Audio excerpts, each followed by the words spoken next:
At the heart of Willesden High School, a secret lurks in the shadows. Join us as we uncover the mystery of descendants of witches as Olivia's world falls apart, and the lines between reality and nightmare blur.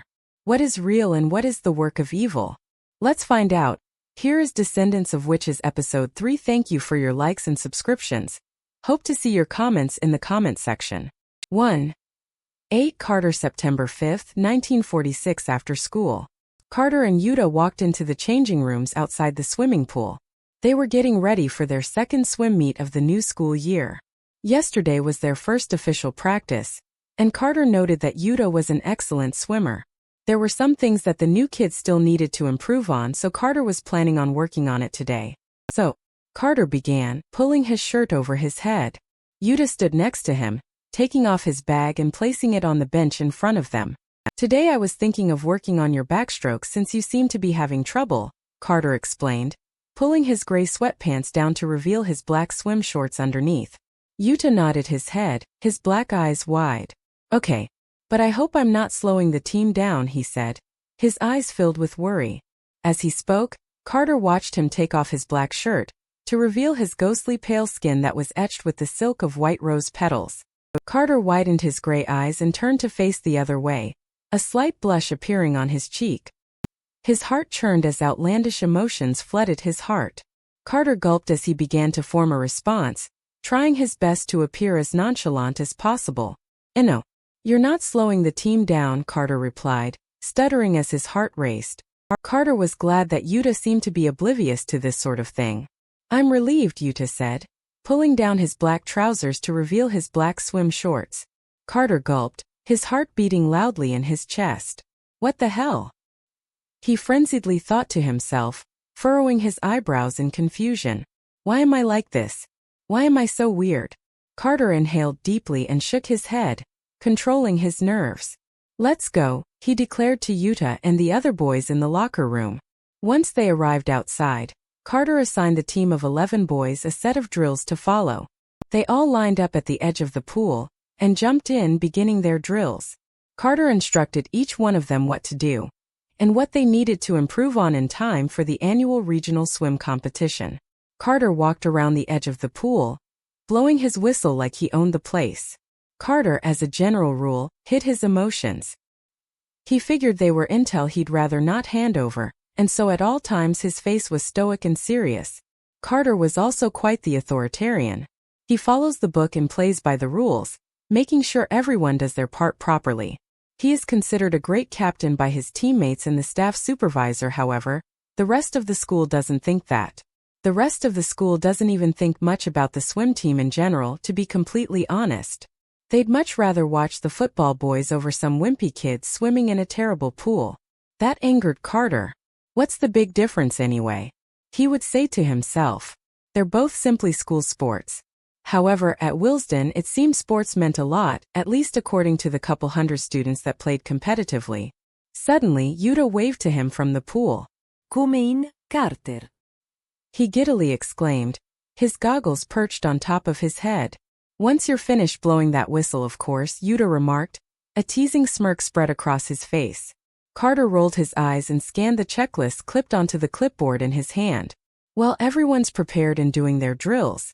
Carter took off the whistle that was hanging around his neck and put on his goggles. Then he jumped into the pool with perfect form. Wow! Yuta exclaimed, clapping his hands adorably. That was killer diller. You're quite the ace. Carter splashed into the water and lifted his head above the surface. His silver hair became damp and was plastered against his forehead. He turned his head around and gave Yuta a quick glare. Do your drills, he shouted in a light-hearted but slightly scolding tone. Yuta puffed out his cheeks, which instantly caused heat to rise in Carter. Carter cupped his hands in the cold water and splashed it on his face, desperate to get rid of the redness. Fine, Yuta groaned, flipping over in the water and attempting a backstroke. Carter laughed at the idiot in front of him, who was flailing his arms in the water trying to stay afloat. Let me help you. Carter placed his hands on Yuta's back, refocusing his center of gravity. His touch against Yuta's skin sent electrifying waves to Carter's brain and he bit his lips, groaning internally. He forcibly brushed those emotions aside and helped Yuta get into the correct position, with his arms stretched backwards and his toes pointed. The longer they practiced, the better Yuta got. "You're cooking with gas, Yuta," Carter told him, proud of his disciple. Yuta lifted his goggles from his eyes and grinned at Carter, wiggling his eyebrows excitedly. "Why don't we race since I've made this much progress?" the grinning boy suggested. Carter raised his eyebrows. "Fine. But just so you are warned, I will win," Carter remarked smugly. Yuta cocked his head sideways, confused. "I have a silver medal, remember?" Carter explained, rolling his eyes. Yuta chuckled. "Sure," he said, arching forward. Then he swam away, towards the edge of the pool. Carter sighed and trailed after him. "I thought Yuta said my silver medal was splendid. Did what Jimmy say to him earlier change his mind?" He furrowed his eyebrows as his heart sunk to the bottom of the pool. He and Yuta had only been acquainted for a couple of days, but he already felt as though they were drifting apart like two stranded men on sea. Once they both arrived at the starting line, they both stood on the poolside in perfect form. Carter blew his whistle, and they both dove into the water, like elegant diving birds. Carter instantly took the lead, as he swam in a forward stroke. There was something about the motion of it that became natural for him after a while. He always had the desperate need to feel the saline water wash over his skin and drip through his eyelashes. He couldn't live without it. He couldn't go a day without the cool water succumbing to his body. There were times when Carter wanted to stay afloat and simply bask in the water of struggle. Then he remembered who he was and continued going. "I am the captain, the swimmer." Carter lunged forward, smiling at the thrill it gave him to simply fly freely. He moved with robotic precision but organic fluidity, stroke after stroke nailed to perfection. Carter took a moment to glance behind him, and saw that Yuta wasn't that far behind. His black eyes were narrowed and he had a determined look on his face. Carter still grinned, however, knowing he was going to win. In the water, his worries and stress vanished. The pool was his therapist, and the refreshing water was his addicting pills. Time passed slowly, as Carter's arms felt like they were receding. "Did I make it?" he thought, poking his head above the murky water. Not yet, but he was close. The finish line was right there. He lunged forward again with more strength. From the corners of his eyes, he could see Yuta's black-haired head bobbing past him. He flexed his arms and pushed forward. He pushed forward. He pushed forward. He pushed forward. But he went nowhere. He was stuck. Stuck in the water. Carter gasped and the dirty Willesden water poured into his mouth. He coughed, but that only caused more water to enter him. He felt like he was slowly sinking underwater. What terrified him the most about it was the fact that there was no escape. Suddenly, his right hand started aching immensely. He tried to flex his fingers but they wouldn't budge. Carter felt paralyzed as his forward momentum was no longer in his control. He tumbled over, crushed from all sides by the roaring waves. The light was gone. He opened his eyes, and although he was underwater and his goggles were perched on his head, no water flooded his vision. He couldn't feel any water around him at all, but it still seemed as though he was deep inside the pool. The only thing he could see was Yuta swimming ahead and above him. Carter tried reaching out to him and call for help, but they only drifted apart. "Don't leave me here, Yuta." Suddenly, the translucent water turned opaque, and a dark shadow loomed over Carter. The water droplets that were previously on his body evaporated. The shadow filled the water and wrapped its arm around the boy's neck. Carter couldn't see it clearly, but it seemed to take on a human shape, although it was fluid and bendable. The shadow grabbed Carter and pulled him backwards, away from the finish line and away from Yuta. The two things Carter wanted to reach the most he was drifting away from. "Carter, I thought you had a silver medal in swimming. Why are you drowning?" Carter barely had any time to react to the sudden voice hissing in his ear. The skeletal fingers of the shadow crawled their way towards his neck, before firmly locking in place. Carter's eyes flew open with surprise as his heart skipped a beat and began ringing in his ears. "Carter, I saw you looking at me strangely today. What's wrong with you?" The grip around his neck loosened for a split second and Carter instantly swiveled his head. To his astonishment, he met Yuta's cherubic face, smiling down at him innocently. Carter's bewildered eyes traveled down Yuta. From his elongated arms that were wrapped around his neck to his legs that reached the bottom of the pool, They were nothing but a black shadow. A small splurge of relief washed over Carter, as the realization that the Yuta he was facing was some sort of phantom the psychosis of his brain created. Nonetheless, it was disturbing to see his friend's innocent face on the head of the humanoid shadow that was strangling him. Carter, I know the real reason why you recruited me on the swim team. Why would you use me like that? As his mouth opened, Carter could see the black void that had taken over the inside. As the seconds ticked by, the blackness from his lower body treaded towards Yuta's face and swirled around Yuta's lips. Carter watched with wide eyes as sharp teeth began to form within the black abyss of his mouth. He attempted to struggle free, but as the pointy fangs within Yuta's mouth began to double in sets and elongate in length, Carter felt his life flashing before his eyes. The head that had been completely overtaken by the black shadow jerked backwards and widened its 30-centimeter jaw. The rotten teeth with bloody tips flooded Carter's vision as it neared his head. Carter opened his mouth to scream and call out to his team, but the noise only came out as a muffled cry. That's impossible. I thought the water disappeared. Carter began to panic as the freedom he was feeling before disintegrated. He was lost deep underwater with no way of escaping. Yuta reached the finish line, and he quickly took his goggles off to look around. Carter, you beat me, didn't you?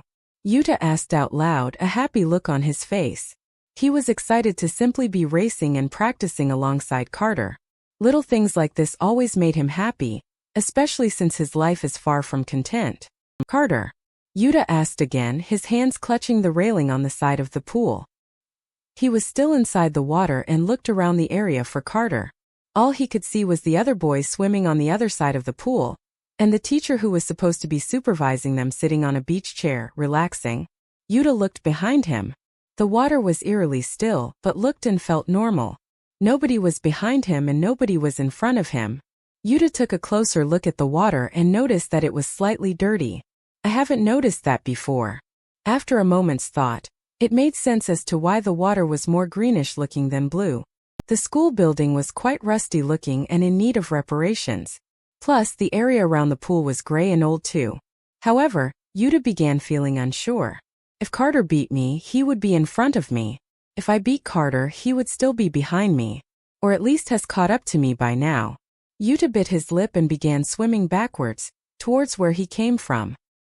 His heart was beating rapidly against his chest as his legs moved on their own. There was some sort of energy coming from the middle of the pool, which was drawing him in. Nobody around him seemed to have felt it besides him. As Yuta approached the middle, he saw Carter's silver hair flowing under the water, his body not moving. Yuta's heart jumped, feeling frightened by the sight, and quickly pulled the boy up to the surface with his strong arms. Carter! Holy mackerel, what happened? Are you okay? He exclaimed, shaking Carter. His eyes were half-lidded, and his mouth was filled with the green water. Yuta slapped his back, and suddenly Carter's eyes jerked open. He began breathing heavily and gasping for air. Carter! Yuta asked frantically, supporting him with his arms tightly wrapped around his torso. Carter coughed up the water and stared at Yuta, his white eyes wide and bloodshot. Yuta. He sputtered as water leaked out of his mouth. His eyes were still unusually wide and his pupils were dilated so much that it frightened Yuta. Yes, it's me. What happened? Are you okay? Yuta asked, shaking Carter so he wouldn't lose consciousness again. Carter coughed again and continued panting, so Yuta quickly jumped out of the water and called the teacher on supervision. She began to perform CPR on Carter, while Yuta went to get the school nurse. Carter slowly blinked his eyes open, and he could see many faces peering down at him. He recognized the swim team's staff supervisor, Mrs. Gill. He also saw his teammates, the school nurse and Yuta. Are you awake? Can you hear me? The school nurse asked, waving her hands in front of his face. Carter slowly sat up and nodded his head. Good. You almost drowned underwater. You should be grateful that your friend saved you, the nurse explained. Carter turned to look at Yuta, who had a worried expression on his face. He was holding Carter's right hand in a supportive manner. Carter blushed at the warmth it gave him, and how Yuta's hands on his erased the pain he was feeling earlier. His eyes were wide, and Carter had never seen such black eyes with so much light in them. Are you alright, Carter? Yuta asked, rubbing his right palm. Carter nodded and gulped. Yeah. Hey, you won the race, Carter muttered, not taking his eyes off Yuta's hands on his. He stared at it weirdly. What is this feeling? After everyone settled down and Carter was deemed stable, the brown-skinned Mrs. Gill dismissed everyone, and the team left to the changing rooms. Many of his teammates approached him asking what happened. I don't remember. All I know is that I lost my balance or something, and I couldn't move, Carter replied, shaking his head.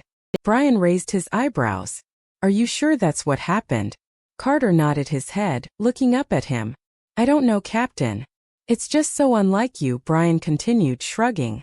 Howard nodded his head. Yeah. You got the silver medal last year only to drown this year. Weird, Captain, Howard added, walking away with the other boys. Cut aside. Jerks, he muttered under his breath, shaking his head. Yuta heard him and chuckled, sitting next to him on the bench. They had both finished changing back into their regular clothes, and were the last ones left behind in the changing room. I suppose they're not entirely wrong. It is quite unlike you, Yuta remarked, rubbing a towel over his wet hair. Carter turned to look at him, his eyes drooping and his mouth frowning. That's true. But I don't believe it was entirely my fault, Carter responded, his head aching. Yuta looked at him and gave him a confused expression. What do you mean? He asked, placing a towel around the back of his neck. I think. Carter sighed and shifted uncomfortably in his seat, his body still feeling quite heavy after the traumatic experience.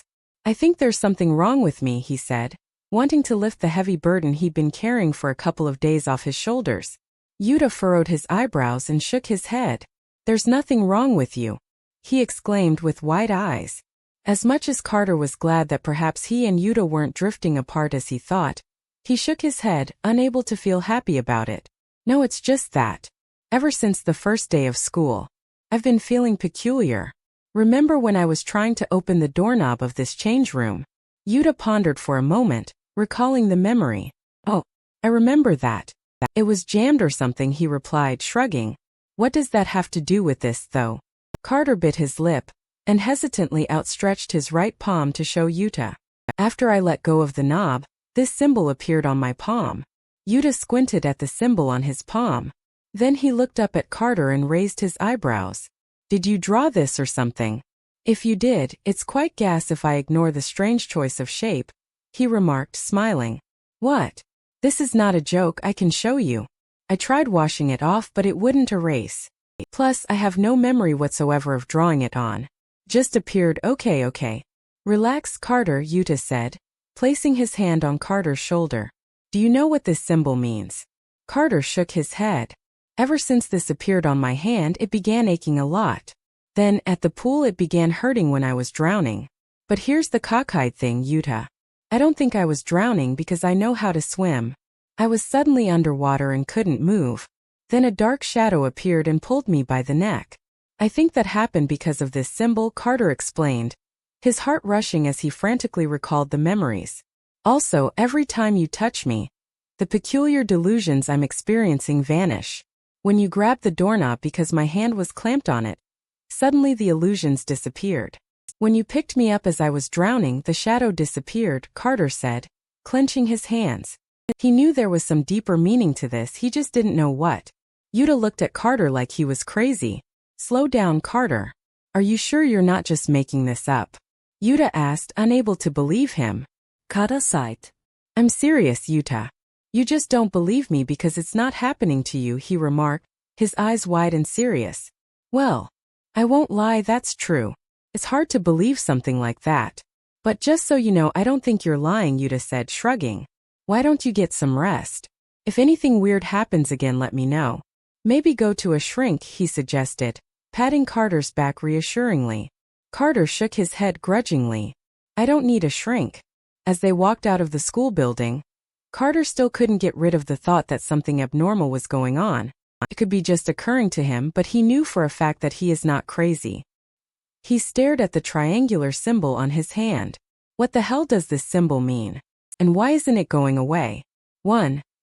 9 Jessica, September 6, 1946. After homeroom, Jessica left homeroom class, feeling happier than usual.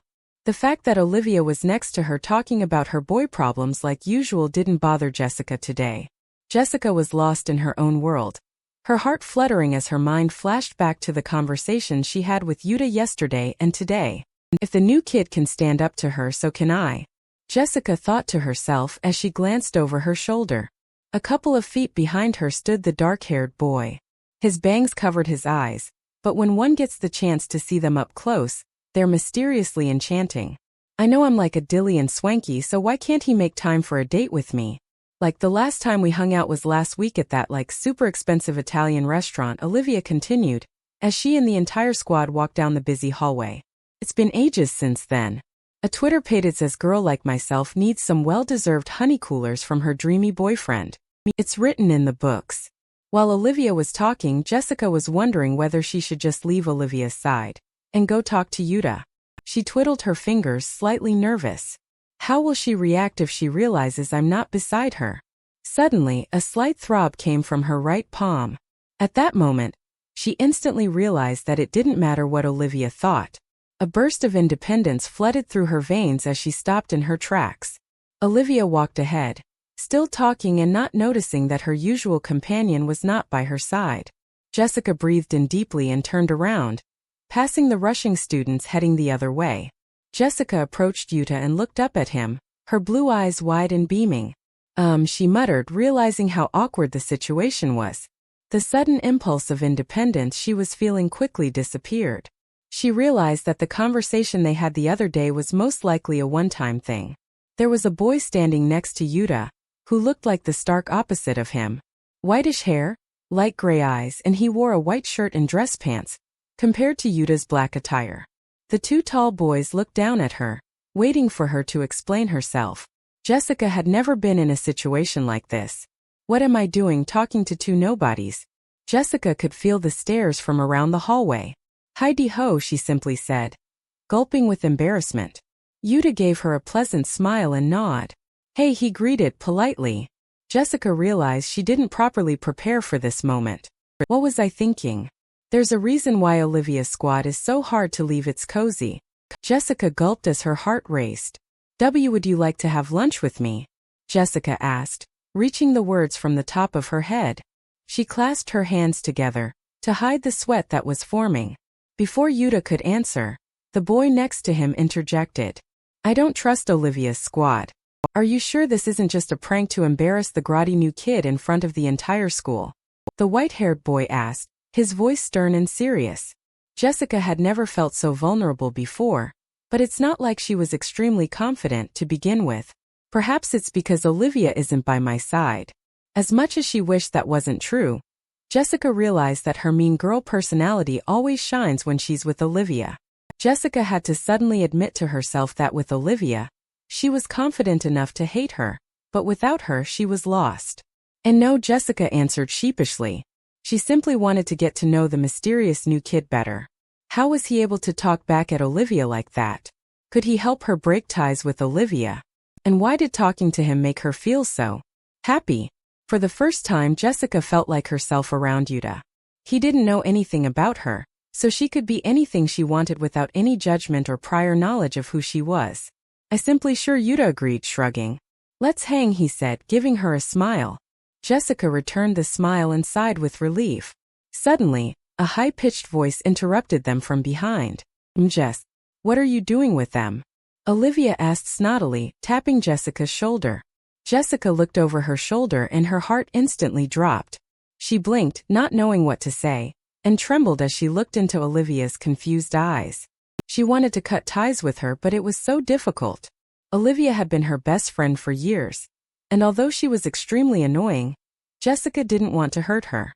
However, Jessica still wanted a change. Perhaps a new friend like Yuta could help her grow distant from Olivia. Jessica glanced into Yuta's kind black eyes and inhaled deeply. She decided to give it a shot. Perhaps Olivia would let her be free.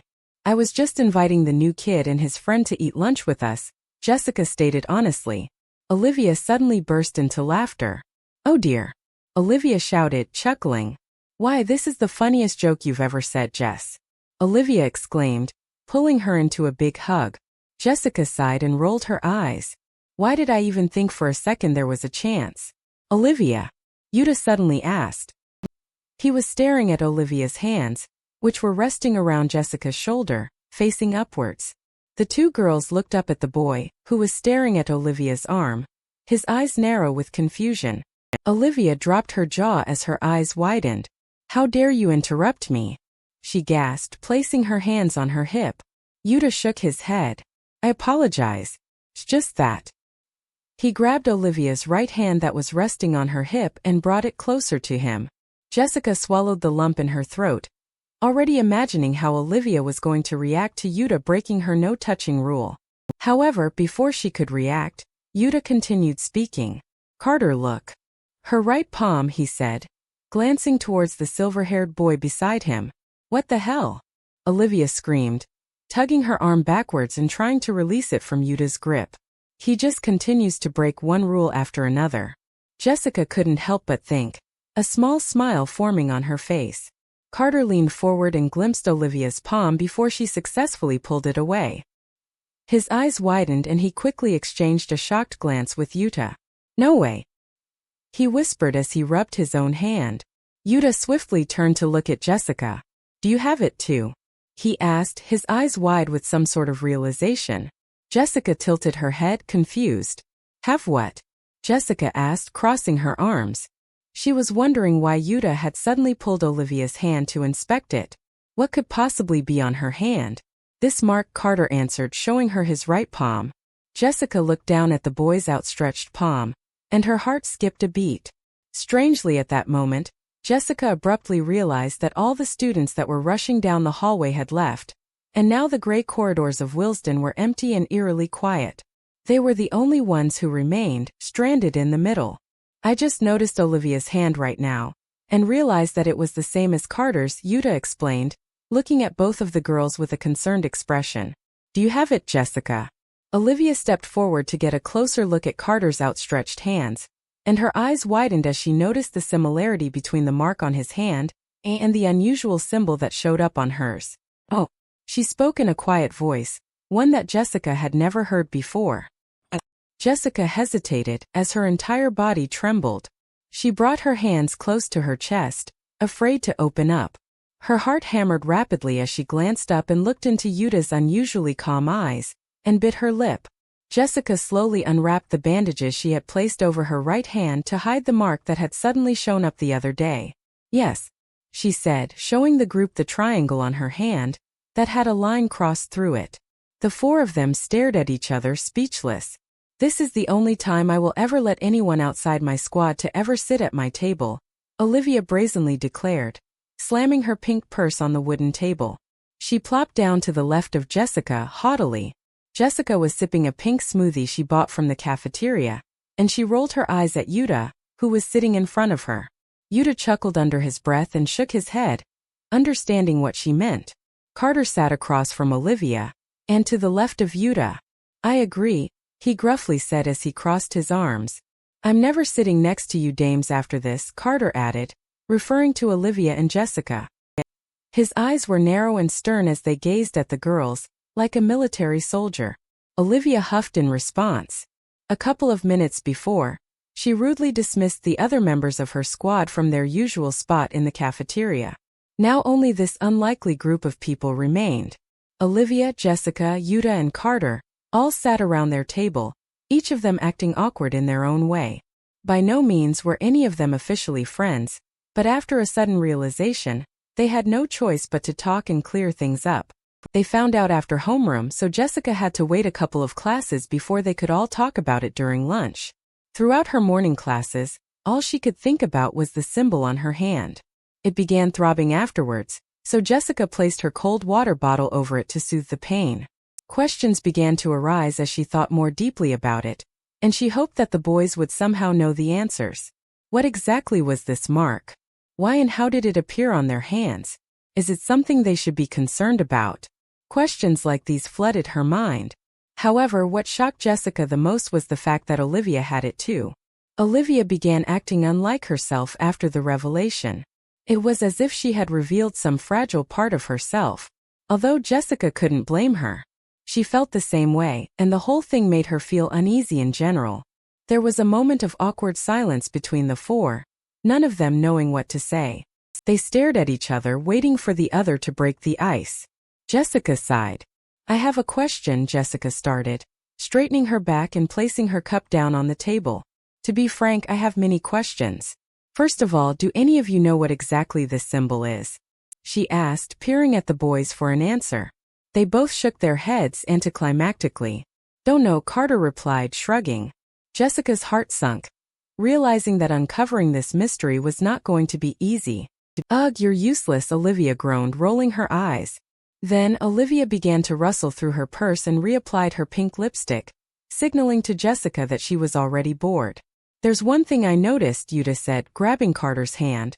Yuta pointed at the numbers scrawled at the bottom of the triangular symbol. These numbers seem to form a date, he observed. Jessica looked at her own palm and squinted at the numbers. You're right, Jessica breathed, wondering what the significance was. Well, what's the date? Olivia curtly asked while staring at herself through her cosmetic hand mirror. Yuta squinted at Carter's palm, trying to read the small printed numbers. Jessica furrowed her eyebrows. Yuta, don't you have the same mark on your palm? She asked. Yuta looked up at Jessica and shook his head in response. No, I don't have it. Only you three, he explained, biting his lip nervously and shrugging. Olivia raised her eyebrows. Then what the hell are you doing here? You're not a part of this detective game anymore.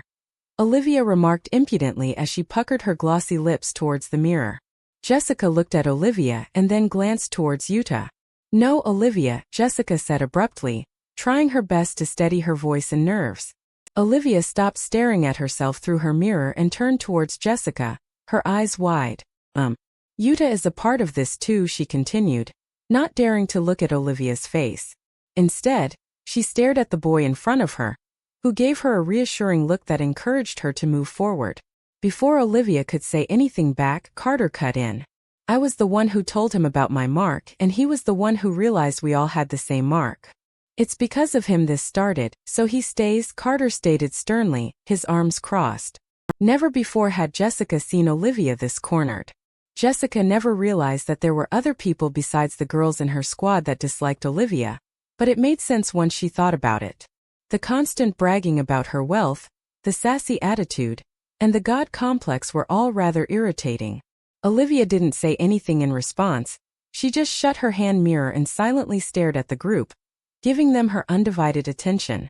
Carter smirked at Olivia, and Yuta gave Jessica a small grin. Jessica smiled back while Olivia scowled. Anyway, I think I know what the date is, Carter said, looking around the table. The numbers are 9, 3, and 46. If we go by the month, day, and year order, it will translate to September 3, 1946, Carter explained. Oh, Jessica exclaimed. That was 3 days ago on Monday, she smartly pointed out. Carter nodded his head.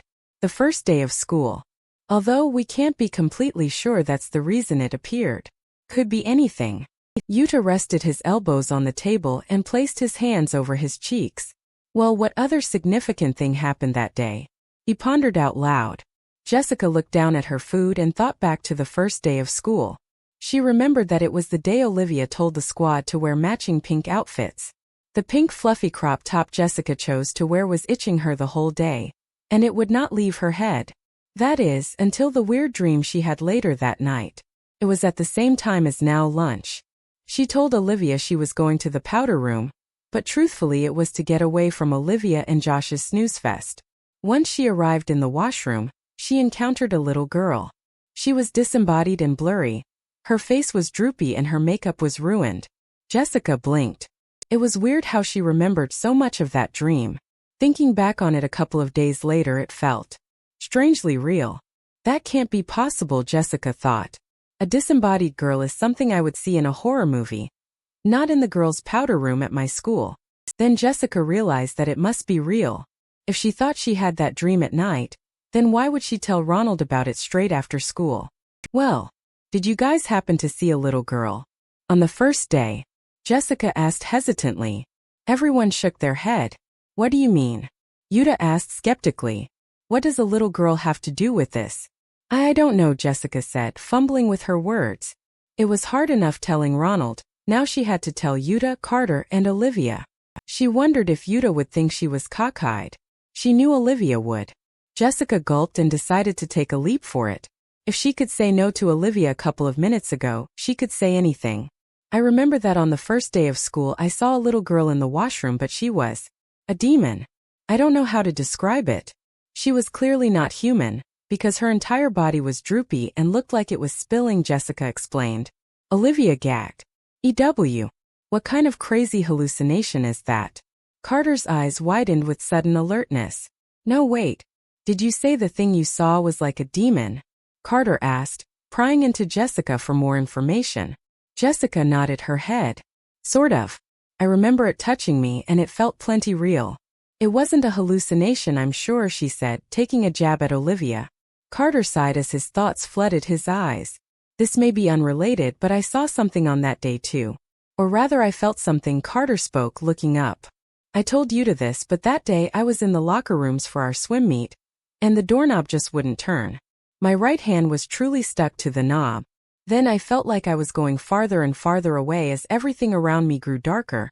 But my hand was still on the knob. Yuta was with me, but he said he didn't feel or see a thing. He opened the doorknob for me, and it worked.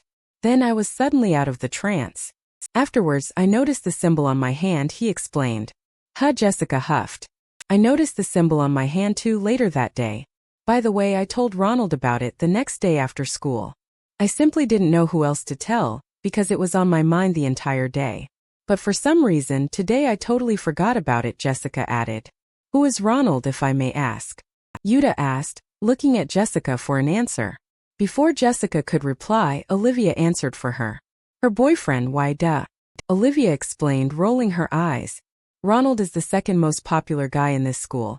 Next to my boyfriend, Josh, Olivia said, flipping her hair over her shoulder and sighing with happiness at the thought of him. Oh, Yuta simply said, quietly glancing at Jessica. Jessica couldn't completely read his expression, but she felt a little regret. Damn it, Olivia. Cut aside. I guess it's okay you told him. As long as he doesn't believe you, Carter said, waving his hands dismissively. Jessica shook her head, confused. What do you mean? He does believe me, she argued, remembering the boy soothing her and telling her he believed her the other day. Well, make him not believe you. We can't risk anyone else outside of us to know about this.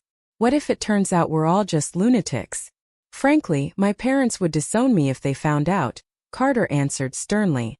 Although, to be honest, the thing that happened the other day also reoccurred yesterday, Carter suddenly added, glancing beside him at Yuta. Yuta nodded his head. I was there again. It was after school, during swim practice, and he just suddenly drowned. Carter crossed his arms. I'll have you know, I'm an excellent swimmer, Carter gloated in a matter-of-fact tone. I won silver in the regionals last year, Carter added in a boastful manner. Olivia rolled her eyes. Yeah, you're a real dreamboat, she sarcastically muttered under her breath. Carter pretended he didn't hear her and continued. Anyways, I was swimming and then suddenly a dark shadow appeared and pulled me deeper and deeper underwater. Felt like it was strangling me. This suddenly interested Olivia. Strangling you? Olivia questioned suddenly, her head perked and looking up at Carter. Carter nodded his head. Jessica turned to look at Olivia and noticed her eyes had a glimmer of terror in them. At first I didn't believe Carter, but after I saw the mark on Olivia's hand, I realized that something weird was going on, Yuta added. Jessica squinted at Carter. Are you sure you didn't make that up as a reason to excuse your swimming accident? Jessica asked, sensing a strong ego in Carter. Carter gasped dramatically. No. How could you even dare think that? I would never. He's right, Olivia interrupted, her eyes filled with terror. Jessica turned to look at Olivia, shocked. Jessica had never seen Olivia this serious before, and honestly, it frightened her. Her voice wasn't high-pitched and annoying, rather it was low and serious. It happened to me too. Not the same exact thing, but similar. Yuta leaned towards Olivia, his caring eyes on her. What happened, Olivia? He asked in a soft voice. From underneath the table, Jessica noticed Olivia's hands shaking. Jessica hesitantly placed her hands over Olivia's, calming her.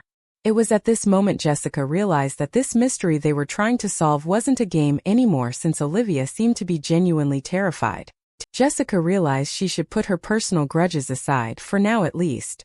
Olivia inhaled deeply. A shadow. In the detention closet during science class the other day. I was just sitting in there, and then suddenly a shadow appeared out of nowhere. A real shadow, one that could move and touch and speak. I heard voices and the lights were flickering, and then it started strangling me, Olivia said, quickly releasing the burden that rested on her shoulders. Carter quietly gasped. And you're sure it was real? Right. Carter asked, making sure. Olivia nodded her head in response. Then, Yuta opened the door. And I was free. Olivia added, looking at Yuta. Her brown eyes widened as she relived the moment in her head. Yuta nodded his head. Oh, I remember. I opened the door and you looked incredibly sick. There was a sudden silence at the table when all of them realized how dire and serious the situation is, if it even scared Olivia. Folks, Carter said quietly, we have to figure this out quickly and do something. 1. 10 Olivia. September 6, 1946 final period. It was the final period of this crazy day, however. Olivia's day wasn't over yet. She was stuck in yet another class with Barbara and a couple of other girls from her squad, except for the only person she wanted to be with the most right now, Jess. And Josh, of course, but recently Josh had been avoiding her the same way Olivia would avoid polka dot pants. Olivia planned to confront Josh after school about it and beg him for an apology. She also planned on telling Josh about the whole situation that happened during lunch. Actually, Olivia already informed Josh about the shadow strangling her the same day it happened, after school. However, Josh had been running late for football practice that day, so she couldn't explain the full story. No matter what Carter said, Olivia wanted both her boyfriend and Jessica's boyfriend in on this mystery. What if we actually die or something because of this? I would at least want Josh involved, so he doesn't live the rest of his life in the dark unknown. Although Olivia admitted to herself that she mainly hoped involving Josh would bring her closer to him and amend their crumbling relationship. Olivia sighed as she tapped her pen against her desk and rested her cheek on her hand. Her mind was especially heavy with thoughts today, and she realized she was going to have to get a facial spa done later in order to minimize the stress lines. Not only was the unattractive symbol tattooed on her right palm irritating her, but the fact that Jessica was acting weird today also angered and confused her. Why did she call me out and defend Yuta? I thought best friends are supposed to support one another about everything. I have literally done so much for that ungrateful wench. Before Olivia could continue brooding about her life problems, Barbara tapped her shoulder from the desk behind her. Olivia groaned but tried her best to look calm on the outside, since the teacher that caught Olivia bullying Barbara last year was teaching this class. What do you want? Olivia hissed to Barbara as she turned around in her seat. This better be quick, because if I get sent to detention for talking to a rusty hen like you, you are going to pay. Barbara nodded her head in obedience and handed Olivia her notebook. I finished all of the homework that you asked me to do, she explained in a timid and anxious voice. Olivia snatched her pink notebook and flipped through the pages. Why, she huffed, slightly impressed. How did you manage to complete it so swiftly? She asked, flipping her hair and looking over her shoulder at Barbara. Barbara gulped and her fingers trembled, afraid that whatever comes out of her mouth would be shot down by Olivia instantly. Barbara took a deep breath and slowly answered. Math is a strong subject of mine, she feebly answered. Olivia nodded her head but rolled her eyes internally. What a nerd, she thought, while organizing the papers on her desk. Anyways, she said, slapping a different notebook on Barbara's desk. Finish this too. The school day was finally over. Olivia walked towards Jessica's last period class, hoping to be able to talk to her. Olivia doesn't wait for anyone unless it's her boyfriend. Her best friend is sometimes an exception, but only when she has something important to say. An example of important topics would be a new issue of Glamour magazine that Olivia felt she must inform Jess about. Although this time it was different. After a couple of minutes, Jessica walked out of her classroom, a frown on her face as usual. Jess, Olivia exclaimed, waving a hand in front of her face. Jessica looked up and gave the girl a weak smile. I have something important that I need you to do, Olivia declared, walking alongside Jessica through the halls. Jessica solemnly nodded her head. What is it? She asked grudgingly. Why, you know how that Carter lad said we can't tell anyone else about the thing, right? Olivia began, combing her fingers through her lustrous brown hair. Jessica gave Olivia a slow nod. Why, I was thinking that we should tell someone. And by someone I mean like our boyfriends. Jessica sighed. Olivia, we really shouldn't. What are you talking about? Olivia exclaimed, interrupting Jessica. There should be no secrets between a boyfriend and girlfriend. Plus, what if we die or something because of this strange tattoo? Our boyfriend should at least know what happened to us. Olivia disputed haughtily. Olivia didn't see it, but Jessica rolled her eyes. You're cockeyed, she blatantly muttered under her breath. Olivia definitely heard that. Excuse me, Jess. Did you say something? She asked, gasping in disbelief. She placed her hands on her hips and peered at Jessica, demanding an answer. Jessica sighed again and tilted her head to look Olivia in the eyes. Whatever. I'll make Ronald believe me, she said, realizing it would be too much work to argue with Olivia right now. Swell, Olivia huffed, swinging her hair with satisfaction. A heavy silence settled over them, thicker than the uneasy tension in the atmosphere. Her heels made tapping noises that filled in the quietness between them. As they walked through the halls, the students bustling around them cleared out, and the hallways were almost empty. Suddenly, Jessica straightened her back and gasped. Olivia looked at Jessica and saw her waving to someone in the distance. Olivia raised an eyebrow in confusion. Why would she want to talk to someone else when I'm here? Olivia looked toward where Jessica was waving to and saw that she was smiling at Yuta. Yuta! She shouted, her voice bubbly and energetic. Jessica turned to look at Olivia, her eyes shining brighter than before. See you later, Olivia. Before Olivia could say anything, Jessica sped towards Yuta, leaving Olivia in the dust. She watched as her blonde best friend hugged the dark-haired new kid and started talking to him excitedly. Olivia stared at them, her mouth gaping at the scene before her. She exclaimed distressedly, shaking her head and turning to walk the other way. Why is she so bitchy today? Olivia angrily thought to herself as she rushed through the halls. Her heart sank to the ground as the thought of Jess leaving her entered her mind. No way. I won't let her. She sighed and realized that she should stop thinking about Jess for a second and start catching up with Josh. Olivia rushed through the halls, hoping to meet Josh before he left for football practice. As she approached Josh's locker, she brushed a comb through her hair and reapplied her makeup, wanting to look the best for her boyfriend. Olivia hiked her skirt up and unbuttoned her collar shirt. Then she leaned against Josh's locker and waited for him. A small fire of fury burned in her heart as she replayed the scene of Jessica leaving her for someone else, but she set that aside when she noticed Josh walking towards his locker. Olivia straightened her posture and flipped her flamboyant hair to the side. My dearest Joshy. She greeted him in a high-pitched and peppy voice. Josh sighed as he looked at Olivia and gently pushed her away from his locker so he could access it. Olivia stared at him in confusion and noticed his tired green eyes. Is everything all right, honey? She asked, twirling a strand of her dark brown hair around her finger, hoping it would charm him. Josh didn't respond for a moment. Instead, he grabbed his red gym bag from his locker and slammed the creaky door shut. Listen, Olivia, he finally said. I need to get going. I'll catch you later, all right? Josh said, leaning forward to peck Olivia's cheek. It was so rough and quick that Olivia questioned for a moment whether his lips actually touched her. Josh began to walk toward the gym when Olivia grabbed his hand. Wait, she cried, gripping his big hands tightly. Josh turned around and peered into her pleading eyes. He sighed and nodded his head, allowing Olivia to continue. Why, there's something I must tell you. It warrants the utmost attention. What's buzzin', Olivia? Josh asked, holding both of Olivia's hands and rubbing them affectionately. Although he was tapping his feet impatiently against the solid floor as if he was in a hurry. Olivia exhaled and mustered the courage to tell Josh the truth.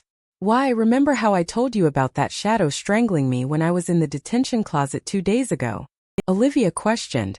She was planning to confront Josh about him avoiding her these days before telling him about the mystery, but Olivia changed her mind on a whim.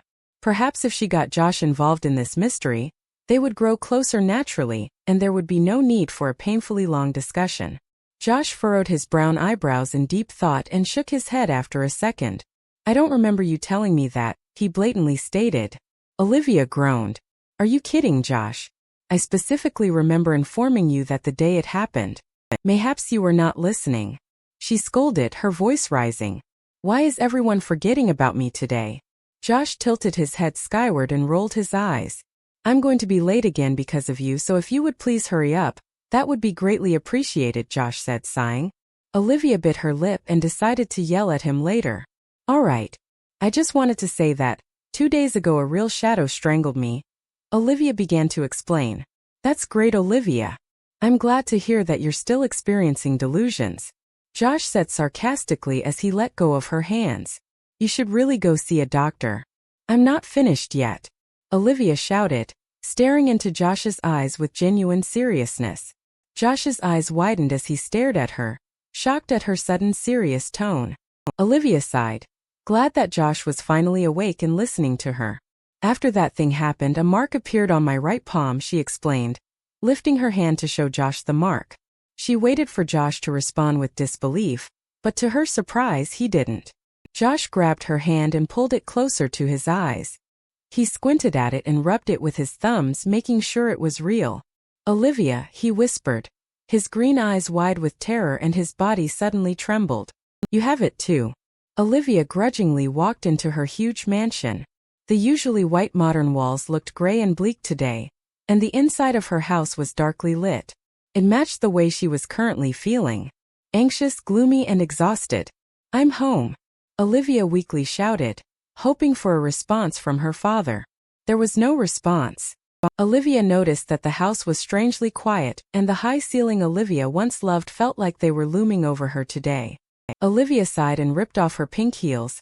Then she lifted one heavy foot in front of the other, slowly making her way through the long corridors that never seemed to end. As she walked through the halls of her home, she wondered why there was so few staff today. She also questioned to herself why the house was darker than Katharine Hepburn and Howard Hughes's marriage. Once she reached the dining room, her personal maid, Mary, approached Olivia. The short old woman smiled at Olivia, with a washcloth and a silverware plate in her hand. Good afternoon, ma'am. How was school today? She asked, rubbing the plate squeaky clean. Olivia opened her mouth to respond with the truth, but then quickly shut it. She shrugged instead. It was okay, she mumbled, tossing herself onto the throne-like chairs that were scattered around the dinner table. She sighed as she leaned her head against the head of the cushioned chair, and tried relaxing her nerves. Mary, prepare a facial spa for me and a warm bath, Olivia ordered. Mary smiled and nodded, her black hair that was tied into a loose bun bobbing up and down with her head. Anything else, ma'am? She asked, placing the clean plate that was in her hand onto the dish rack. Olivia thought for a moment. Yes. Where is my father? He should be home by now, she asked, suddenly sitting upright and crossing one leg over the other. Your father recently left to go on a business trip outside of Willesden, Mary answered, giving Olivia a reassuring smile. What? Olivia exclaimed, furrowing her eyebrows in anger. Her heart dropped for a moment when a thought crossed her mind. Did I do something wrong? Everyone hates me. She brushed it aside and allowed her rage to take over. He never said anything about that. When did he leave? While you were at school, ma'am, Mary solemnly responded. Olivia placed a hand on her forehead, trying to massage the headache she was having. He didn't even say goodbye, Olivia groaned inwardly. Whatever. Scram and get the bath ready, Mary. Yes, ma'am, Mary said and quickly rushed upstairs to prepare Olivia's bath. Olivia brought her knees up to her chest and wrapped her arms around her legs. Her mind was heavy with conflicting thoughts and emotions. Today was a weird day, Olivia realized. She sighed and shut her eyes, wondering why Jessica acted the way she did, and what the stupid symbol on her hand meant. At least one good thing ultimately came out of today, which is the fact that Josh became interested in her again. As Olivia closed her eyes, deep in thought, she relived the moment in the detention closet when that shadow whispered words in her ears and wrapped its arms around her neck and almost choked her to death. She remembered the sweat that rolled down her face and her heart beating rapidly with fear. She was also trembling with fear. She feared the darkness, the unknown. There were many things Olivia didn't know, and that scared her. She didn't know about her parents' suffering marriage until it was too late. She didn't know why Jessica was happier with Yuta than with her. She didn't know why Josh barely paid any attention to her, unless it was about something that interested him. She didn't know why her dad left this morning without saying goodbye. She didn't know why the shadow that was hovering over her felt so real. Maybe I should see a doctor, Olivia thought, suddenly shivering at the coldness that engulfed her. My therapist did a good job last time. It wouldn't hurt to see him again, although he is kind of a creep. With all this added stress on Olivia, seeing her therapist again wouldn't be too bad. At least he is the only one who will be willing to listen to her boyfriend problems, best friend problems, and the crazy shadow problem. With a price, of course. Olivia fluttered her eyes open as she heard Mary distantly call out to her that her bath was ready. Olivia uncurled her legs, preparing to hop off of the chair. She yawned and stretched her arms outward. Her ears perked up at the frigid breeze that tickled her neck, and she hesitated momentarily. Suddenly, she felt someone grip her wrists tightly from behind her. Olivia gasped as her body suddenly froze. Her arms were being held tightly in place, above her head. Olivia couldn't even turn around to see what was behind her. That scared her even more. The unknown was right behind her, but she was unable to turn around and see it.